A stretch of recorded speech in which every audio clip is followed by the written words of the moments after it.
महाराष्ट्राच्या राजकारणात असे अनेक नेते आहेत जे त्यांच्या पक्षापेक्षा त्यांच्या स्टाईलमुळे जास्त ओळखले जातात। पण या सर्वांमध्ये एक असं नाव आहे ज्याची चर्चा मंत्रालय ते अगदी गडचिरोलीच्या दुर्गम भागापर्यंत होते। ते नाव म्हणजे बच्चू कडू अर्थात ओमप्रकाश बाबाराव कडू। 5 जुलै 1970 रोजी अमरावती जिल्ह्यातील बेलोरा येथील एका सामान्य शेतकरी कुटुंबात जन्मलेला हा मुलगा आज महाराष्ट्राच्या राजकारणातील एक असा चेहरा बनलाय ज्याला कुणीही दुर्लक्षित करू शकत नाही। शेतकरी दिव्यांगांच्या प्रश्नासाठी लढणारा नेता अशी त्यांची ओळख। चौथ्या इयत्तेपर्यंतचं शिक्षण गावातच आणि त्यानंतर चांदूर बाजारच्या गोसी टोंपे महाविद्यालयातून वाणिज्य शाखेची पदवी घेणाऱ्या बच्चू कडूंनी शालेय जीवनापासूनच क्रांतीची स्वप्न पाहिली। संत गाडगेबाबा आणि शहीद भगतसिंग यांच्या विचारांचा वारसा सांगणाऱ्या बच्चू कडूंनी आपल्या राजकारणाची सुरुवात आंदोलन या एका शब्दाभोवती फिरती ठेवली। कधी झाडाला उलट टांगून घेणं, कधी पाण्याच्या टाकीवर चढून शोले स्टाईल आंदोलन करणं, तर कधी स्वतःला गळ्यापर्यंत जमिनीत गाडून घेणं। बच्चू कडूंची हीच आक्रमक शैली आज महाराष्ट्राच्या राजकारणात एक नवा पेस निर्माण करते। एका बाजूला दिव्यांग विकलांगांबद्दलची कणव आहे, पण त्यांच्याच प्रश्नांवर महाराष्ट्राच्या राजकारणातल्या स्वतःच्या रोट्या शेकायलाही ते कमी पडलेले नाहीयेत। म्हणूनच आज प्रश्न विचारला जातोय तो म्हणजे बच्चू कडू नेमके कोणाचे। नमस्कार, मी संचारी आकेरकर आणि आपण पाहताय टाइम महाराष्ट्र। मूळचे शिवसैनिक असलेल्या बच्चू कडू यांनी 30 एप्रिलला एकनाथ शिंदेंच्या शिवसेनेत पक्षप्रवेश केला। त्यानंतर विधान परिषदेचे सदस्यत्व मिळाल्यानंतर त्यांनी एकनाथ शिंदे यांनी पुन्हा मुख्यमंत्री व्हावं अशी इच्छा समाज माध्यमांवर दोनदा व्यक्त केली। बच्चू कडू काय म्हणाले होते ते बघूया। पाळलं म्हणून नेत्याने स्वीकारलं आणि आयऱ्या गैर नेत्याने स्वीकारलं। एकनाथ शिंदे पुन्हा मुख्यमंत्री करेपर्यंत स्वस्त बसणार नाही।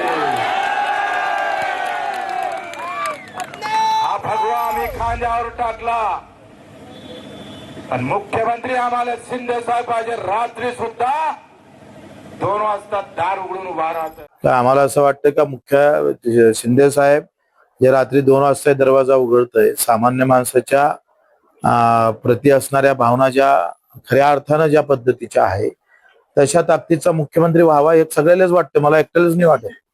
तुम्ही जर सर्वे केला तर सगळेजण तेच म्हणणार का पुन्हा मुख्यमंत्री शिंदे साहेब हवे। आता बच्चू कडूंच्या बदलत्या भूमिकांवर उद्धव ठाकरे काल काय म्हणालेत ते बघूया। आपल्यातनं जो गेला तो पण जुना शिवसैनिकच होता। तर माझी चूक आहे तरी त्याने घरी बघून मंत्री केलं ती माझी चूक आहे।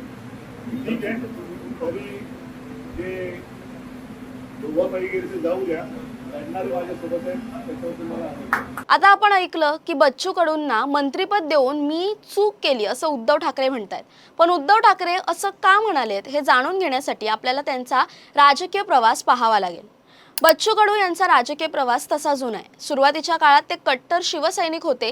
बाळासाहेब ठाकरेंच्या भाषणांचा त्यांच्यावर एवढा प्रभाव होता की त्यांनी चांदूर बाजार समितीचं सभापती म्हणून शिवसेनेच्या माध्यमातून आपल्या कार्याला सुरुवात केली।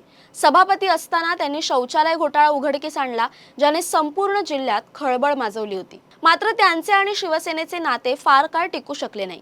अपंगांना सायकल वाटप करण्यासाठी निधी देण्यावरून त्यांचा पक्षाच्या नेत्यांशी वाद झाला आणि त्यांनी शिवसेनेला रामराम ठोकला। 1999 मध्ये त्यांनी प्रहार जनशक्ती पक्षाची स्थापना केली। बच्चू कडू यांनी 1999 मध्ये विधानसभेची निवडणूक लढवली आणि त्यात त्यांचा थोड्या फरकानं पराभव झाला।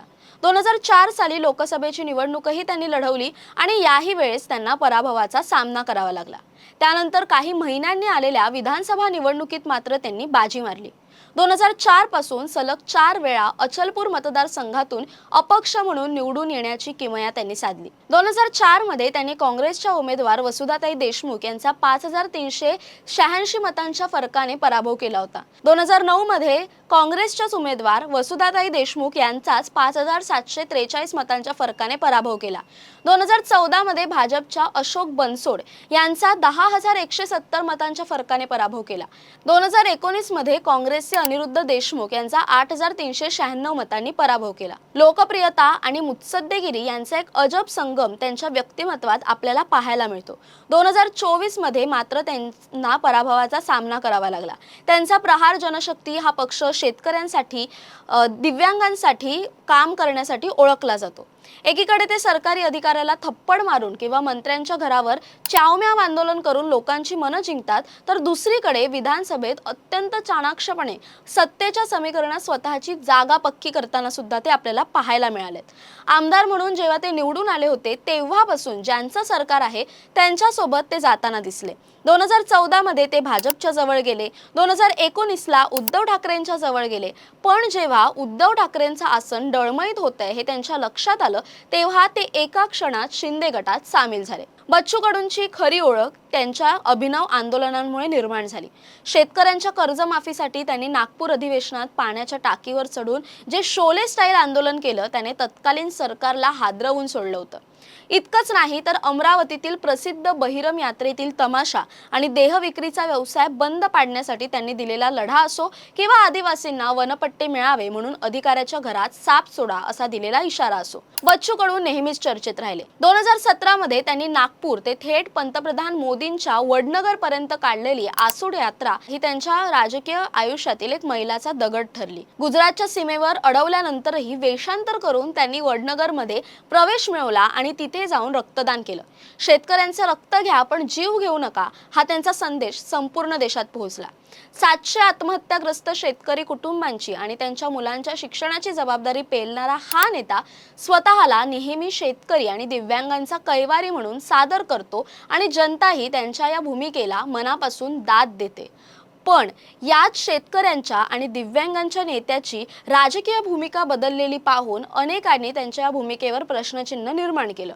आता 2019च्या निवडणुकीनंतर बच्चू कडूंच्या राजकारणाला एक नवीन वळण मिळालं।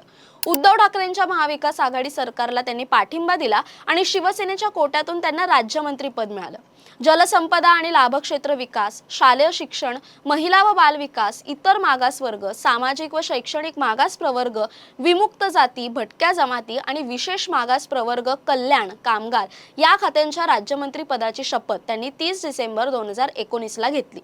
राज्यमंत्री असताना त्यांनी मंत्रालयात रक्तदान करून पदभार स्वीकारला। ही बातमी चांगलीच गाजली। मात्र जेव्हा एकनाथ शिंदे यांनी बंड पुकारलं तेव्हा बच्चू कडू यांनी एका क्षणात आपली भूमिका बदलली आणि ते गुवाहाटीला शिंदे गटात सामील झाले। आणि आता जेव्हा 30 एप्रिल 2026 ला त्यांनी शिंदे गटात आपल्या प्रहार जनशक्तीच्या कार्यकर्त्यांसोबत पक्षप्रवेश केला, त्यानंतर त्यांना विधान परिषदेच्या सदस्यत्वासाठी उमेदवारी मिळाली आणि त्यानंतर त्यांनी विधान परिषद सदस्यत्वाची शपथ घेतली। याच निर्णयावरून आता उद्धव ठाकरेंनी त्यांच्यावर जोरदार प्रहार केला। बच्चू कडूंना घरी बोलावून मंत्री केलं ही माझी सर्वात मोठी चूक होती, ते केवळ लोभापायी मिंदे गटात गेले अशा शब्दांत उद्धव ठाकरेंनी आपली नाराजी व्यक्त केली। तर दुसरीकडे प्रहार संघटनेच्या कार्यकर्त्यांनी सुद्धा बच्चू कडूंनी स्वतःला विकल्याचा आरोप करत काल ठाकरेंच्या शिवसेनेत प्रवेश केलाय। या सर्व आरोपांना उत्तर देताना बच्चू कडू मात्र ठाम आहेत। जर मी पदाच्या लालसेपायी गेलो असतो तर जेव्हा मी गुवाहाटीला गेलो होतो तेव्हा मी पदासाठी आग्रह धरला असता असं ते म्हणाले। आता सध्याच्या राजकीय वातावरणात सर्वात मोठी घडामोड कोणती घडली तर बच्चू कडू यांनी आपल्या प्रहार जनशक्ती पक्षाचा विलय एकनाथ शिंदेंच्या शिवसेनेत केला। 30 एप्रिलला त्यांनी अधिकृतपणे धनुष्यबाण हाती घेतला आणि त्यांची ही घरवापसी चर्चेचा विषय ठरली। यावेळी बोलताना त्यांनी एक मोठं विधान केलं की आज महाराष्ट्रात एकनाथ शिंदे यांच्यासारखा लोकप्रिय मुख्यमंत्री नाही आणि त्यांना पुन्हा मुख्यमंत्री केल्याशिवाय मी स्वस्थ बसणार नाही। एका बाजूला शिवसेनेचे मंत्री संजय शिरसाट यांनी जेव्हा राष्ट्रवादी काँग्रेसमधील काही नेते हे आमच्या संपर्कात आहेत असं विधान केलं तेव्हा एकनाथ शिंदे यांनी त्यांना महायुतीबद्दल अशी विधानं करू नका, महायुतीमध्ये खडा पाडण्याचा प्रयत्न करू नका अशा शब्दांत समज दिली। पण याच एकनाथ शिंदेंनी बच्चू कडू यांच्या या वक्तव्यावर मौन का बाळगलं हा देखील एक प्रश्न आहे। शिवसेनेत प्रवेश करताना बच्चू कडू यांनी हा पक्षप्रवेश दिव्यांगांसाठी आणि शेतकऱ्यांसाठी असल्याचं म्हटलं। मात्र ज्या नेत्याला 2024च्या निवडणुकीत अचलपूरमधून पराभवाचा धक्का बसला त्यांनी विधान परिषदेची आमदारकी स्वीकारून सत्तेत राहण्याचा मार्ग आता निवडलाय। त्यामुळे आता राजकीय वर्तुळात अनेक प्रश्न उपस्थित होत आहेत। कालपर्यंत ज्यांच्यासाठी प्रहार एक स्वतंत्र बाणा होता ते आता पूर्णपणे शिवसेनेच्या शिस्तीत बसणार का? उद्धव ठाकरेंनी केलेली चूक ही खरंच बच्चू कडूंच्या राजकारणाची शेवटचं वळण ठरेल का की एकनाथ शिंदेंचा भिडू म्हणून ते पुन्हा एकदा किंगमेकर ठरतील? बच्चू कडू सध्या तरी एकनाथ शिंदेंच्या पाठीशी उभे आहेत, पण राजकारणाच्या या अनिश्चित खेळात अपना भिडू उद्या कोणाचीही साथ देईल हे सांगणं कठीण आहे। तुम्हाला काय वाटतं? उद्धव ठाकरेंनी केलेली टीका योग्य आहे का? तुमच्या प्रतिक्रिया कमेंट्समध्ये नक्की सांगा. तसेच अशा नवनवीन व्हिडिओजसाठी टाइम महाराष्ट्राला सबस्क्राईब करा. धन्यवाद.